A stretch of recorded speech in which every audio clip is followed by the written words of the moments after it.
안녕하세요. 결혼한 지 2년 돼가는 40대 여성입니다. 원래는 결혼할 생각이 없었는데 마음씨 착하고 저 하나만 바라보는 남편을 뒤늦게 만나서 결혼했어요. 나이가 있어서인지 불처럼 타오르는 뜨거운 연애를 한 건 아니지만 이 사람이라면 평생 함께해도 되겠다는 생각이 들더라고요. 그렇게 2년 전 남편과 부부의 연을 맺게 되었습니다. 하지만 결혼을 하기까지의 과정이 순탄치만은 않았어요. 시작부터 어머님과 제가 마찰이 있었거든요. 그 이유는 바로 제 나이 때문이었습니다. 저는 남편보다 한 살이 많아요. 물론 생긴 것만 보면 다들 저를 동생으로 보지만요. 그래도 어쨌든 처음 결혼 허락을 받으러 인사를 드리러 간 날이었습니다. 어머님께서 제가 버젓이 앞에 앉아 있는데도 남편더러 말씀하시길 그렇게 어리고 이쁜 애들이 들이대도 싫다고 하더니 어디서 늑다리를 데려왔냐입니다. 순간 제 귀를 의심했어요. 하지만 어머님은 이후로도 늑다리 소리를 3-4번은 더 하셨으니 그게 진심이라는 건 확실한 사실이었지요. 어찌나 모욕감이 들던지 이딴 소리까지 들어가며 이 사람이랑 결혼을 해야 하나 싶대요. 그런데 그때 남편이 먼저 나서서 어머님더러 아무리 어머니라도 내가 사랑하는 사람한테 그렇게 막말하시는 건 보기 좋지 않다며 말 좀 가려서 해주세요 하더라고요.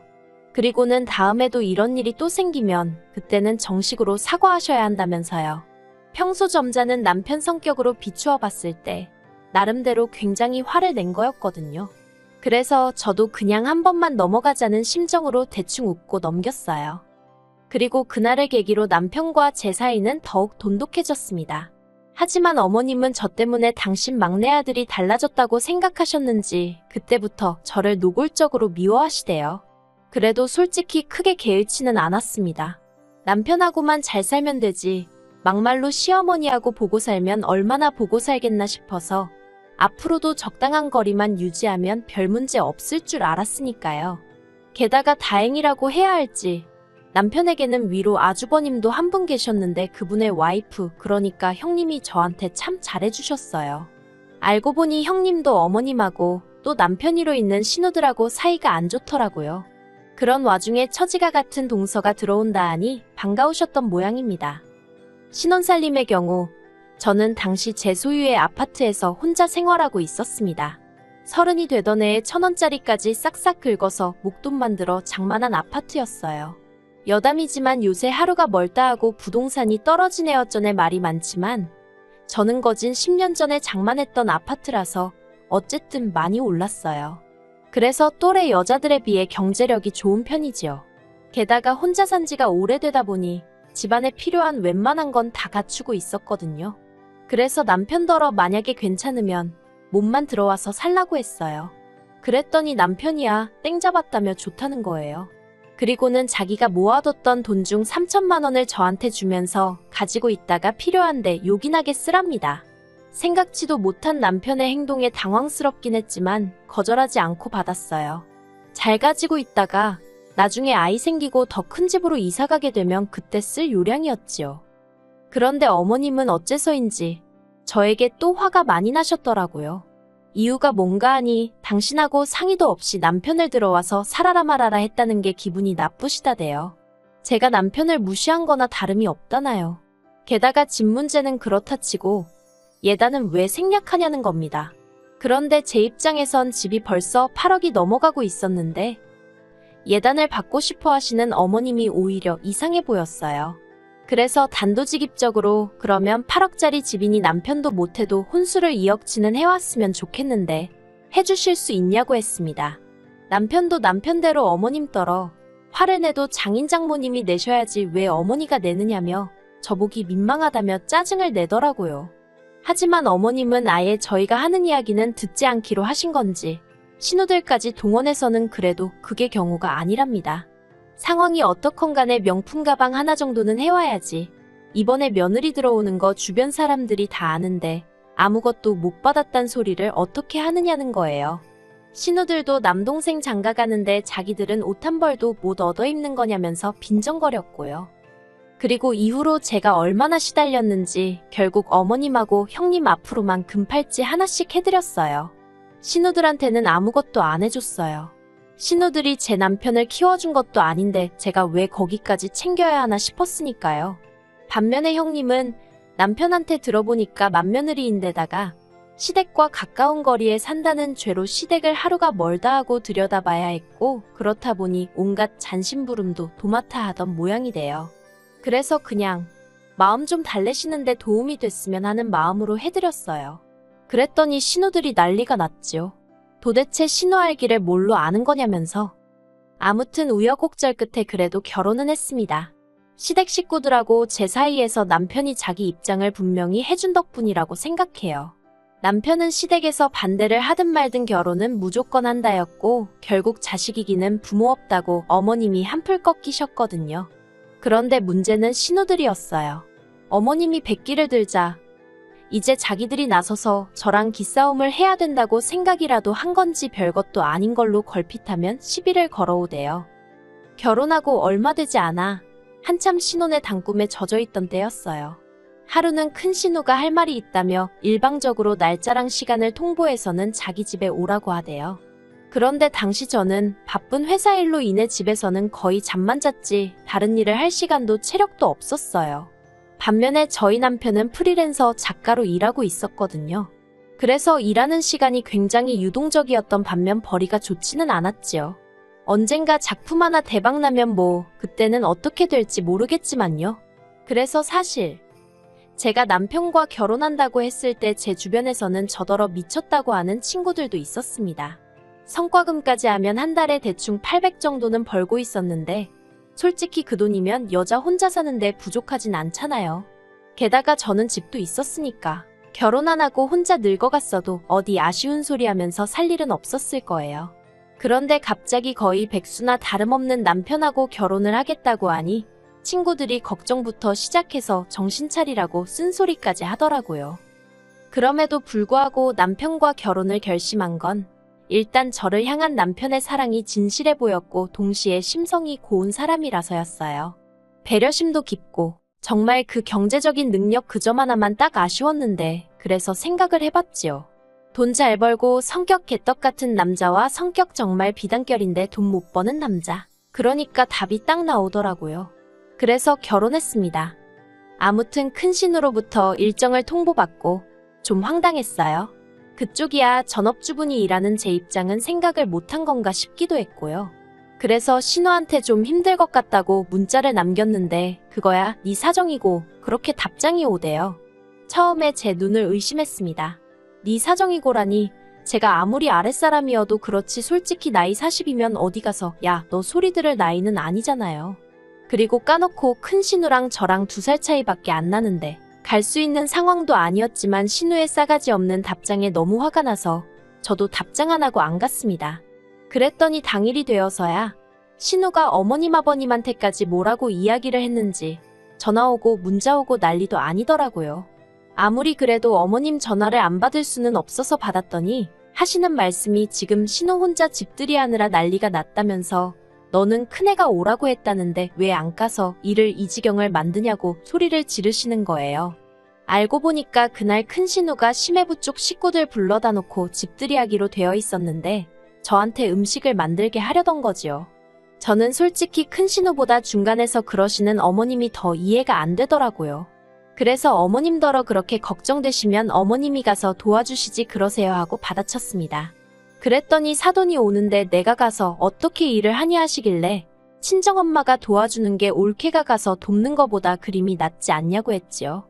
그랬더니 어머님이 저더러 가기 싫으면 가기 싫다고 해라 하시길래 가기 싫어요 했습니다. 그러니 이제 또 당신이 말하는데 며느리가 돼서는 한마디도 안 진다고 어찌나 화를 내시던지 저도 저대로 감정이 너무 상해서 이후로는 발길은 거의 끈다시피 하고 매달 보내드리던 용돈만 보내드렸어요. 그런데 기어이 또 지난달에 일이 터졌습니다. 돈만 보내드렸어도 아니 돈이라도 보내드려서인지 그동안 잠잠했는데 말이지요. 발단은 작은 신우가 남편에게 2천만 원을 빌려달라고 하면서 시작되었어요. 뜬금없이 전화를 해서는 남편더러 급하게 쓸 때가 있다면서 2천만 원만 보내달라고 하더랍니다. 그래서 남편이 갑자기 그 큰돈이 왜 필요하냐고 꼬치꼬치 물어봤나 봐요. 남편 말로는 혹시나 사기를 당했나 아니면 사고를 쳤나 걱정이 돼서 물어봤답니다. 전에도 그런 적이 몇 번 있었거든요. 그런데 신우가 빌려줄 거 아니면 묻지 말라고 짜증을 내길래 남편도 안 물어본다고 못 빌려준다고 성질을 냈나 보대요. 그러면서 앞으로도 돈 관련된 거면 자기 말고 자기 와이프 그러니까 저한테 직접 연락하라고 했답니다. 돈 관리는 전부 다 제가 하고 있다고요. 그리고 경제권을 제가 쥐고 있던 건 사실이에요. 일단 남편보다 제가 4배 가까이 벌고 있었기도 했고 남편은 재테크니 뭐니 하나도 모르거든요. 그래서 제가 갖게 되었어요. 그런데 솔직히 따지고 보면 남편 앞으로 나가는 보험에 자동차 유지비에 거기다 시댁에 매달 용돈 50만 원씩 들이지 남편도 남편 나름대로 용돈 가져가지. 솔직히 자기가 벌어오는 거 자기가 다 써요. 살림에 보태지는 건 하나도 없지요. 그래도 부부 사이에 그런 것까지 따지진 않았습니다. 대신 저보다 시간적 여유가 많은 남편이 집안일 대부분을 해주고 있었거든요. 아무튼 그런 상황이었는데 신우는 제가 경제권을 갖고 있다는 그 사실에만 꽂혔던 모양이에요. 그리고 저희 집 경제권을 누가 가지고 있던 솔직히 그게 자기랑 무슨 상관이라고 그렇게 열을 내는 건지 알 수가 없었지요. 게다가 그 정도 했으면 됐지 그게 뭐라고 어머님한테까지 이야기를 했더라고요. 바로 다음날 어머님이 저에게 전화를 해오셨습니다. 그리고 제가 전화를 받기가 무섭게 언성을 높이시면서 자고로 집안의 가장은 남자여야 되며 여자가 나대면 집안꼴이 어쩌고저쩌고 한참을 말씀하셨어요. 일단은 내내 하면서 들어드렸지만 생각할수록 속이 부글부글 끓더라고요. 그리고는 도무지 그냥 넘어갈 수가 없어서 남편한테 앞으로 생활비 반반씩 내놓고 돈 관리 각자 하자 했습니다. 그러자 남편이 갑자기 왜 그러냐면서 깜짝 놀라길래 당신이 한번 들어보라며 어머님이 하신 말씀을 그대로 들려줬어요. 여담이지만 요새 핸드폰 기능이 너무 좋아서 다행이다 싶어요. 아무튼 남편이 한참을 듣고 있더니 한숨을 푹 내쉬고는 미치겠다대요. 곧이어 남편은 바로 어머님한테 스피커폰으로 전화를 걸었습니다. 그리고는 어머님이 전화를 받자마자 벼르고 있었다는 듯 속사포처럼 말을 내뱉기 시작했지요. 어머니 때문에 이제 돈 관리 따로 하게 생겼다. 내가 한 달에 얼마를 버는지 알기는 하냐. 쥐꼬리만큼 벌어서 낼 거다 내고 나면 남는 건 나 쓸 용돈밖에 없다. 그래서 이제 어머니한테 용돈 못 보내드린다. 그리고는 정말 저렇게만 말하고 전화를 딱 끊어버리더라고요. 저도 남편이 그 정도로 세게 나갈 줄은 몰랐기에 깜짝 놀랐지만 동시에 뭔가 흐뭇했다고 할까요. 그래서 남편한테 진심이냐 물었더니 진심이랍니다. 그러면서 저한테 혼자 고생 많이 하는 거 아는데 왜 자기 식구들은 그걸 인정을 못하는지 모르겠다면서 미안하다대요. 그리고 남편 말대로 원래대로면 보내드렸을 용돈을 안 보내드렸어요. 어버이날도 원래는 따로 챙겨드렸었는데 건너뛰었고요. 그랬더니 벌써 그것만 해도 100만 원 넘게 세이브가 되더라고요. 그래서 심심풀이로 한번 계산을 해봤더니 세상에 2년 남짓한 결혼 생활 동안 시댁에만 1,500도 넘게 드렸더라니까요. 솔직히 저 너무 깜짝 놀랐고 남편도 남편대로 민망하다면서 고개를 못 들대요. 그런데 어제 그러니까 어버이날 다음 날이었지요. 남편이랑 모처럼 같이 저녁 먹고 쉬고 있는데 어머님한테 전화가 걸려왔어요. 남편이 받을지 말지 고민을 하길래 제가 받아보라고 했습니다. 그러자 남편이 뭔가 못마땅한 표정으로 전화를 받더라고요. 저는 솔직히 어머님과 남편이 무슨 이야기를 나눌지 특별히 궁금하지 않았는데 남편이 먼저 스피커폰으로 돌리대요. 그리고 그런 상황을 모르시는 어머님은 남편더러 네 마누라도 같이 있냐 하셨습니다. 남편이 없다며 혼자라고 했어요. 그러자 그때부터 시작이었습니다. 어머님이랑 신우랑 제가 자기들 전화를 심내어전에 욕을 하더니 번갈아 가면서 하소연을 하더라고요. 초장의 길을 잡았어야 하는데 남편이 하도 중간에서 제 편을 들어주니까 오냐오냐 해주니까 제가 시댁 식구 무서운 줄 모르고 기어오른다나요. 그러면서 남편한테 돈 문제도 그렇다고 네가 가장인데 왜 등신마냥 마누라한테 뺏겼냐고 어머님이 화를 내시대요. 그러자 남편이 어머님 떨어 누나들한테는 무조건 경제권은 여자가 가져야 한다 해놓고 나한테는 내가 못 가졌다고 등신이라 하냐고 따졌습니다. 그러니까 어머님이 하시는 말씀이 네 누나들이랑 네 마누라랑 같냐고. 네 누나들은 야무지고 살림꾼이지만 네 마누라는 돈벌 줄이나 알지. 옆에서 듣는데 기도 안 차서 하마터면 헛웃음이 나올 뻔했어요. 그리고 남편도 어이가 없던지 누나들이 뭐가 야무지냐고 그래서 툭하면 사기당하고 카드값 밀리고 그러냐고 따지더라고요. 그러니까 또 작은 신우가 말 그따위로 하지 말라면서 악을 쓰고, 남편은 내가 등신이면 매형은 누나 같은 사람한테 경제권을 넘겼으니 상등신이라고 욕하고, 급기야 작은 신우가 남편더러 야 이게야 소야하면서 아주 남매의 정을 끝내모네. 그렇게 살벌하게 싸우는 건 또 처음이라 제가 다 무섭더라니까요. 결국 신우가 남편더러 너 잘났다 다신 보지 말자 그러더니 전화를 딱 끊어버렸습니다. 그리고 그제서야 남편도 속이 다 시원하다 그러는데 말을 안 해서 그렇지 한편으론 착한 남편, 속이 얼마나 문드러졌을까 싶어서 지켜보는 제 마음이 편치만은 않더라고요. 남편 말로는 어려서부터 어머님이 누나들은 여자라는 이유로 워낙에 우쭈쭈를 해주셔서 누나들 성격이 뭐 같다며 자기도 이제 신경 안 쓸 거라는데 솔직히 맞고 자란 것도 아니고 구박을 받은 것도 아니고 여태껏 그런대로 잘 지내던 가족 사이였으니 기분이 좋지는 않았을 거예요. 그래도 뭐 제가 달리 해줄 수 있는 일도 없고 나서고 싶지도 않고요. 그래서 그냥 지금보다 2배, 3배 남편을 더 사랑해주고 챙겨주고 그럴 생각입니다. 그리고 마지막으로 하고 싶은 말이 있다면 제발 괜히 이제 막 시집온 며느리 기선제압한다고 억지 쓰고 괴롭히고 그러는 시자들은 정신 좀 차렸으면 좋겠습니다. 그래봤자 그 피해는 고스란히 중간에 끼어있는 남편한테 가니까요. 그리고 그렇게 아들 부부 이혼이라도 하면 좋을 게 뭐가 있겠어요? 부디 며느리 귀한 줄 알아주시고 귀하게 여겨주세요.